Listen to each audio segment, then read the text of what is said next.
We are back with the Ford Mustang, so I'm going to go over what all I've done to this car and how she runs today and what upgrades maybe you can do to your Mustang too.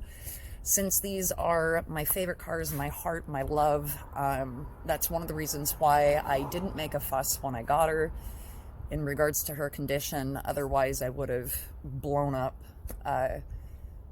But when I got her, I knew that she needed help.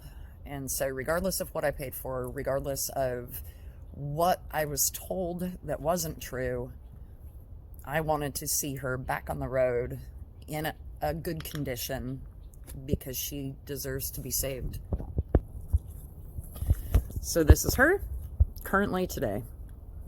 As you can tell, she is now a true 50-footer, meaning from 50 feet, the paint looks good, right? Actually, this is about 10 feet. So all of the wicked overspray paint touch-ups that had been done, I sanded down with 500 grit, moved up to 1200 grit, and sorry about the shaking of the camera because it is super cold out here. Then I went to a Scotch-Brite pad, and as you can tell, she actually needs a bath again because I've been working on her. And so there's some spots, but there is a great big chunk of paint here that I took care of. The rear bumper, which I think was the worst, I actually found a rear bumper and replaced the rear bumper. I have the trim sitting in my studio. I'm working that out because it has a few dings in it.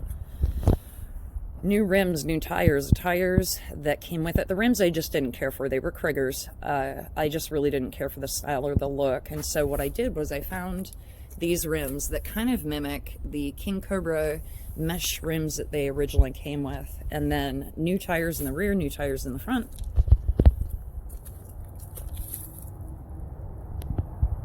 Okay, so as we get to the interior, all new weather stripping for her. New weather stripping for the T-tops.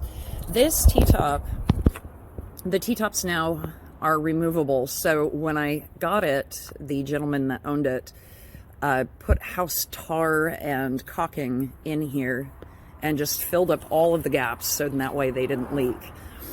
The problem was when he set this T-top down for the last time, he set it down and there's an aluminum piece right here that got bunched up, and it caused the pin over time to kind of shift, and so now she doesn't sit quite flush.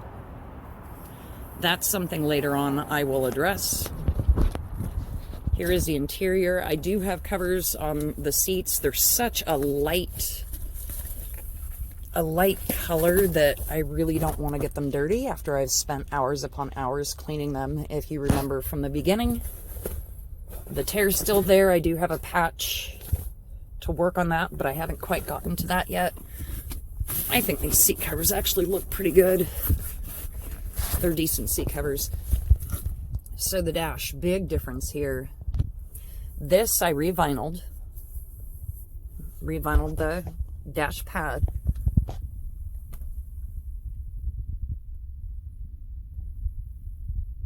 The yucky dash that had all the gaps in it, I made a sheet of aluminum and then sanded it so it looks like brushed aluminum, what it had originally.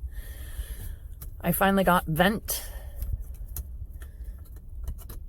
caps or ends, I don't know what those are called. The heater now works. The fan blower motor was bad. When I finally got everything hooked up correctly, it was whining really bad. The tachometer, I got a tack from a friend and I wound up using an aftermarket tack just for now.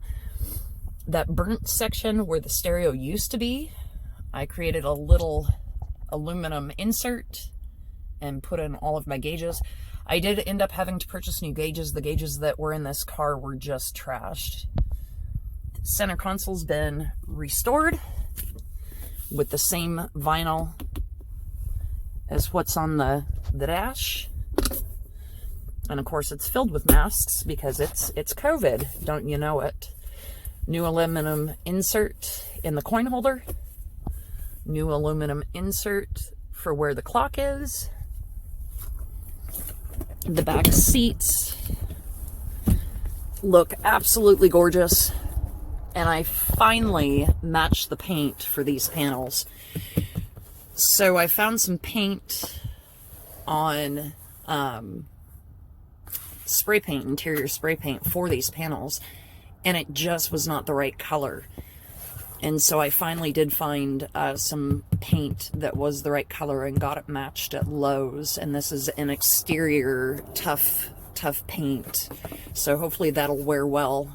We'll keep an eye on it. I made these little padded elbow rests here and glued those down. So that's new. And kind of adds an element to the interior, whereas before it wouldn't have anything there, so it would just be the hard plastic. So for the trunk, let's go back here into the trunk. Let's see if I have the keys in my pocket. And this was kind of a joke. I threw lipstick on a pig, and the lipstick didn't really stay well, so it's starting to wear off. It's kind of a joke between my husband and I in regards to touching up the paint on this car. You know, I purchased this car knowing that the paint wasn't a good paint job, and I forgot you have to push down and then you can pull this up. Wow, that hit me in the head. Wow, those have never... That's never fallen like that before. That hurt. That rattled my teeth. Holy crap. So, new carpet pad, even though this is pretty dirty back here. But this came out of a junkyard. And believe me, when this is vacuumed, it actually looks really good. But look at how well those panels actually match the doors. Isn't that cool? And then I got new carpet for the slide down, because this slides down. And so I found some carpet that I cut and put back here, so when it slides down, it looks like there's new carpet all the way.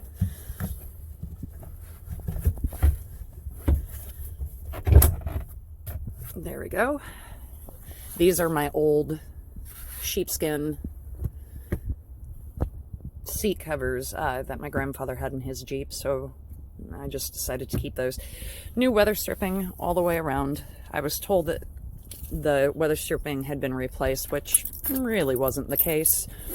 I did keep the 6x9s back here, but I took the cover off. He had a cover on these 6x9s that was all painted and Alpine, he wrote on it, and all this other stuff. So that looks much cleaner, much better. Okay, now going to...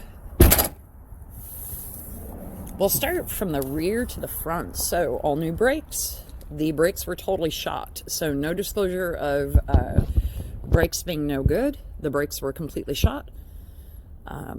Rear cylinders were leaking, and brake fluid had gone all over the pads. Oh yeah, I think I made myself bleed. That's awesome. Yeah, from that hood. So those hinges in there need to be replaced. New exhaust. I don't know if you can see that. That's 304 exhaust, stainless steel. Dumps out of the side. This thing did pass DEQ. Those are Summit cherry bombs, quote unquote. So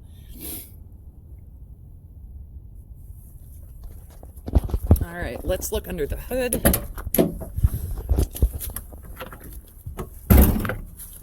Yeah, for 78 they had a hood pole.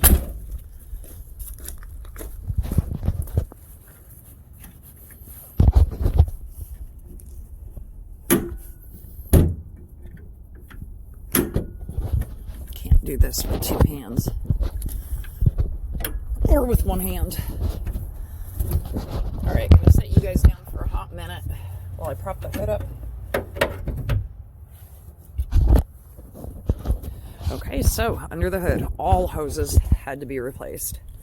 So I was told when I purchased this car that the engine had been gone through It only had 2,000 miles on it, new interior, new this, new that, new.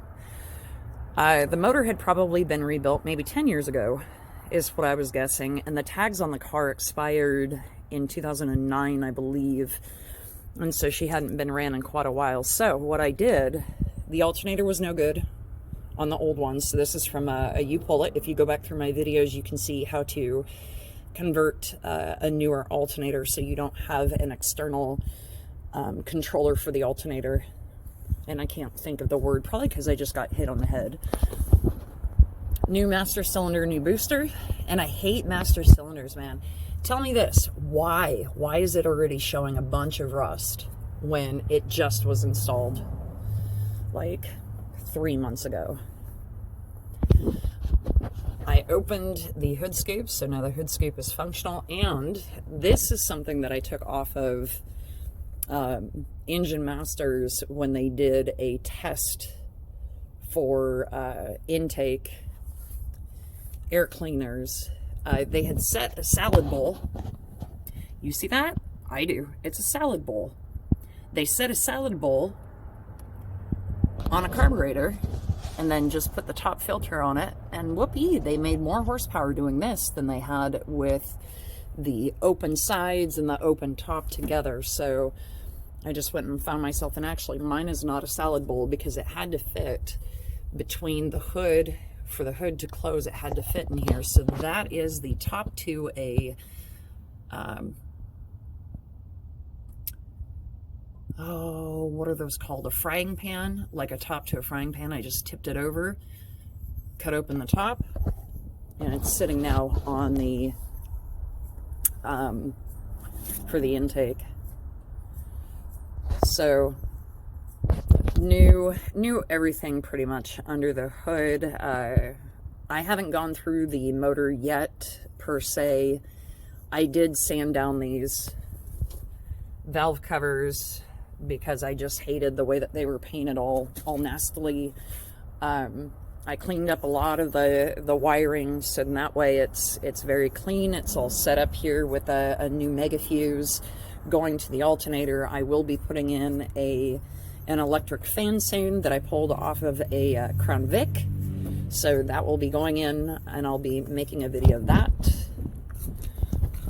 New brakes up front, new control arms, so you got to see the video with the control arms, Heinz control arms, new suspension system all the way around. So I'm afraid to actually turn this camera around to see the damage that I've done to my forehead, but oh, need a little bit right there, and we'll go in and wipe that off. Okay, so you want to buy a car online, sight unseen. For me, for the 78 Mustang, it in no way was operable in the way or in the condition when I received it. The advertising was completely wrong. It was a really short, quick advertisement, you know, 80,000 miles, which wasn't true. That was a total lie. It has 15,000 on the odometer, and so to me that says 115, not 80,000 original miles. New interior, new engine, all this other stuff. And so when it came to me, the truth was it may have been rebuilt 10 years ago. That meant all of the stuff that goes bad with time, hoses, wires, belts, all that needed to be replaced. The electrical system was a complete mess. Nothing worked except for brights. I had brights, that was it. Nothing else. No blinkers, no hazards, no fan, no windshield wipers. The list just goes on. And so you got to really be careful about what you're getting into when you buy a car online. Like I said, the AMX was an excellent purchase and everything was accurate with that.